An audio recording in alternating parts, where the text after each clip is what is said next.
Welcome back to Snake Week, where this time I actually remembered to wear a snake themed shirt for the video. Rest in peace, King Cobra. Because this Halloween we are gonna be doing back-to-back snake girl themed decks. We already saw the one for Shadowverse and the up wherever it is. And now we're gonna talk Vanguard. Because one of my favorite Lyrical decks has that theme to it. It got a couple of recent upgrades and I should probably show them off before I disassemble this thing and turn it into a Scott file. So let's go ahead and get started with Sssiana, the Gorgon that keeps a bag on his head, which is adorable considering this is a Gorgon that usually turns things to stone or whatever when they look at him. So she has a paper bag.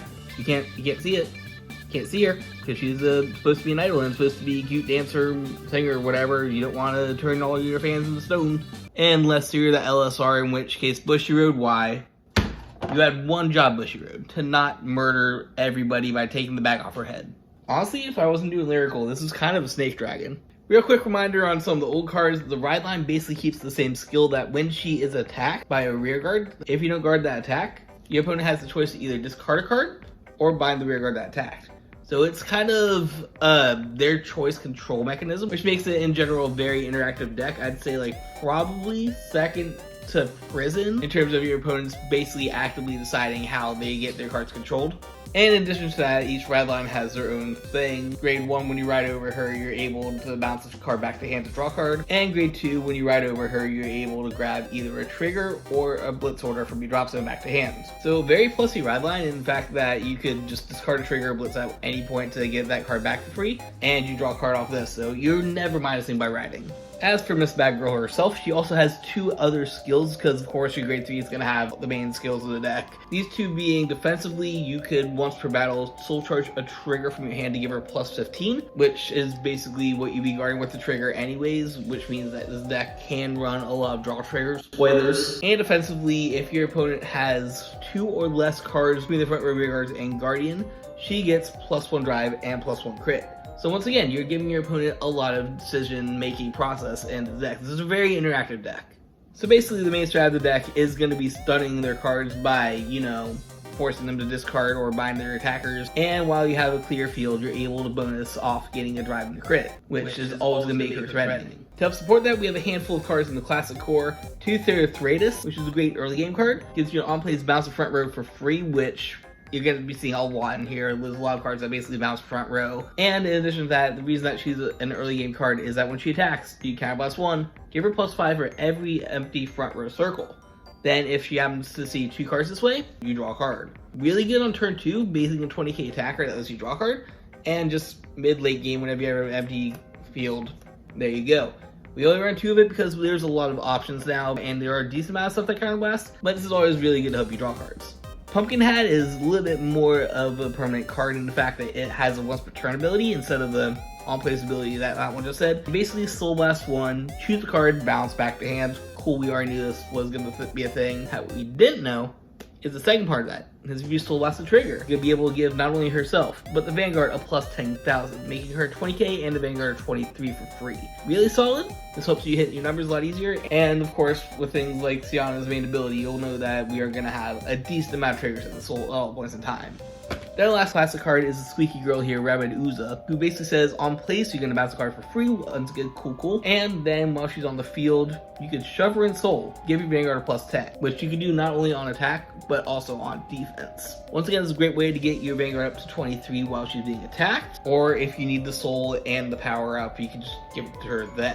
Very versatile card. We only run 3 because we had to cut a little bit for some new stuff basically, but this core on itself, if you just ran these 3 cards, you have a solid bounce strategy to constantly keep your opponent's field empty while possibly giving your Vanguard all the power she needs on their turn. Of course, another great way to get around the whole not guarding ability is running blitz orders, so this is a deck that's been running a couple blitzes. First of all, I want to show off a promo one that came out of one of the more recent promo packs. It basically says that if you take the damage at this point in this turn, so it will be on the second attack or whatever, play this card and freely get plus 30k during that battle. So yeah, you take a damage first. Oh no, it's not like Siana is going to guard or whatever. Next attack, you come up 43k. That's fair. I'll run 2 of them.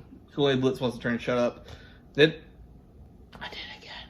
Where to God, for one of these deck profiles, I'm actually going to show off Elementaria. It's like the second one in a row where I just had it rotating around. As an Elementaria, you know you love it. Perfect guard, works good against those striding decks or anything else that has triple drive. Cool. This is our thing of choice for this deck. You could also basically run the Burglar one when it comes out, or Twin Cast because you get multiple uses out of it. I think I just have this in here because as the Soul Blast one, it's cost to be a big shield. And once again, like I said, you are bouncing in and out of the soul a decent amount. I keep on playing Dark State, even when I'm not playing Dark State. This is the Dark State of Lyrical Monsterio. Besides the other deck for Lyrical that I'm about to build. Right, there she is. I should probably be showing off the actual cards. Of course, if you guys are excited to see what I do with Cat Girl Greedon, I have some videos up above from testing and showing off which came out. Make sure that you are subscribed to see the actual deck profiles and whatnot go live. Anyways, like I said, Evergreen Terrace, you can use this for a static shield that helps protect against over triggers. You can use Twin Cast to basically get multiple uses out of it. Or when the Burglar stuff comes out, that's a good one too. Basically any Blitz order you want to use as your Regallus piece. Moving on to non-Blitz, we have 3 of the Energy Cycler, grade 2. I mean, we don't really use any energy in this deck besides this and a promo card that you'll see in a second, but it's good. You'll be able to use this on your ride or on your guard if you need to guard. Then, if you play her for her actual skill, you're able to give one of your rear guards the ability to bounce back to hand after attacks. So, always good to help recycle your on-place unit. Probably the most expensive card in the deck is Eureka. I've had Yuikas forever. There are 3 of them here. When anything's placed in front of it, she's going to get +5. And then you can Soul Blast 1 to bounce that card back to your hand after battle. Once again, another way to recycle your on-place units. And any power you can get is always nice because it's essentially a 3-attack deck. Actually, ignore that last sentence. I just haven't talked about new cards yet. Perfect guards. Look at them go. Cool. Alright, time to talk about some new stuff. So first of all, the promo. This promo is insane and helps out with consistency so much. We have the cute little wolf girl, Lovernack. I swear she's a wolf. I will stand by her being a wolf. She's probably a cat, but I'm calling her a wolf. This great one has 2 different abilities. First of all, in that fact that she does have an energy cost right here. That energy cost is going to be just like your little mousy girl. You could shove her in soul to give your Vanguard +15 for a battle. So effectively a trigger use, another use of Sssiana, another way to make her 28k for no reason. Defense is always good. I mean, the goal of this deck is to defend without guarding. So this does help out with that. It also has another skill though, if you look up top, the on place or whatever. And that on place is that if your Vanguard is a Sssiana, important to note, this is not State Grade 3, and your whole Rideline is Sssiana. So if you really want to early game it, you can. When you do that, you Counterblast 1 and Soul Charge 1, because Dark State. Then you're able to grab any card from your soul and add it back to hand. Okay, let's do a little pop quiz. So first of all, Persona Rides. You can add another copy of Persona Ride back to hand. Second of all, Triggers. You know how you're constantly soul charging triggers for your effects. You can add that back to hand and have a trigger ready to go over Sssiana. Then the random soul charge. Oh no, random soul charge can suck. You can hit your over trigger, you can get the perfect guard, you can get an important piece that matters. That's cool, it just goes back to hand. This basically just says Counterblast 1, do a Dark State, and you're able to get free reign over your soul. Really good. Because this card exists, I no longer have a reason to run their Carbuncle card. It's gonna be up there. The Carbuncle basically lets you grab a Persona Ride back to hand. Just do that for free without having to worry about your soul. And your soul does matter a little bit because you do have some things that care about Sssiana's soul.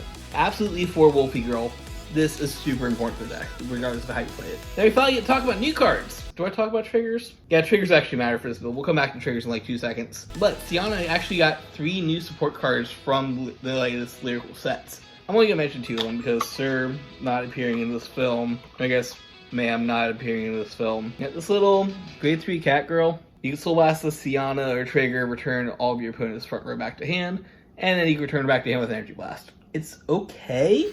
The only problem is that you are running a decent amount of cards that basically do the same thing. So this is just a shieldless version of that card. And her bouncing back to hand, I mean, you can be doing that with various other effects. So it's I guess if you have a budget build that you don't currently own Energy Cyclers or Yuikas, then sure, go for it. But in general, the worst of the 3, I guess. What's not the worst of the 3 is this though. You know how I said that we have a 3-attack deck before? Not anymore.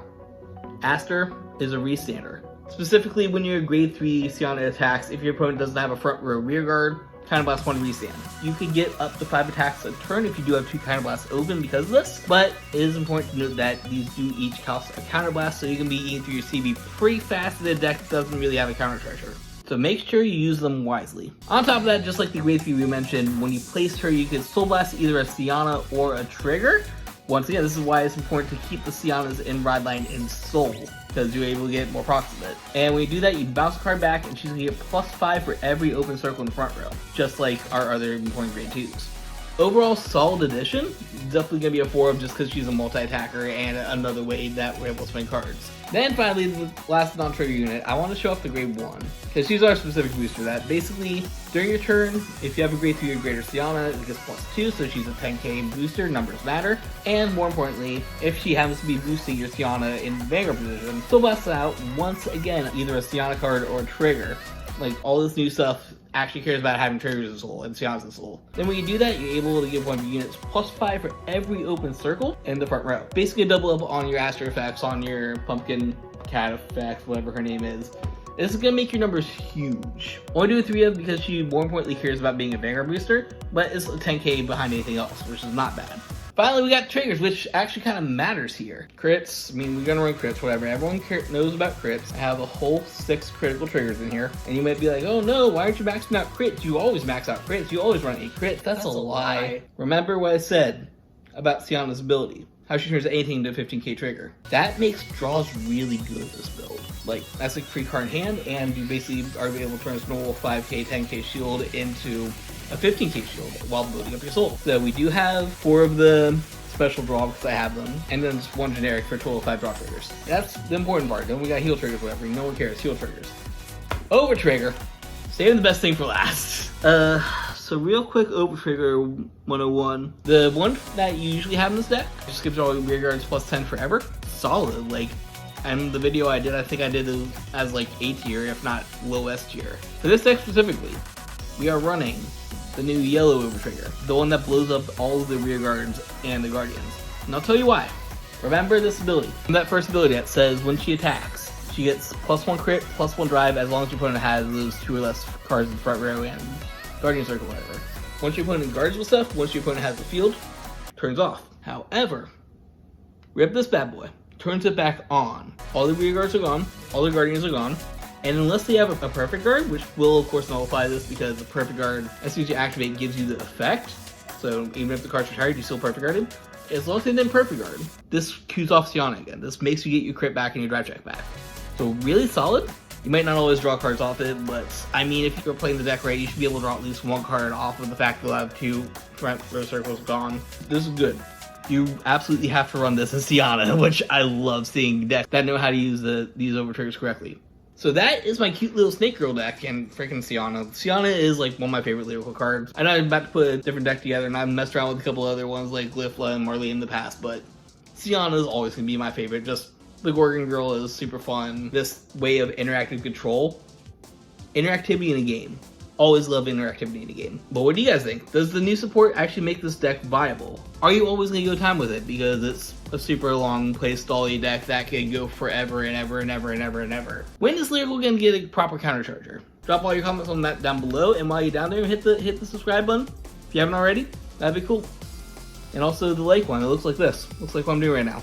Of course, if you like what I do here and you want to help me get more fancy cardboard like this to show off in future videos, make sure to check out my page on TCG Player or drop me a tip on Ko-Fi to help support me on the channel.